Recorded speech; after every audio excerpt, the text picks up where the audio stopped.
दिक्कत बहुत है डॉक्टर साहब, पेशाब काला आता है और जॉइंट पेन रहता है। तो होता क्या है, हमारे पास 3 तरीके के पेशेंट आते हैं।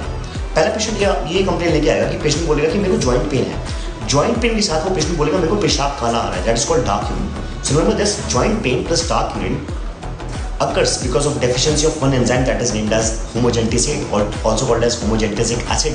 The disease name is leptonuria, remember.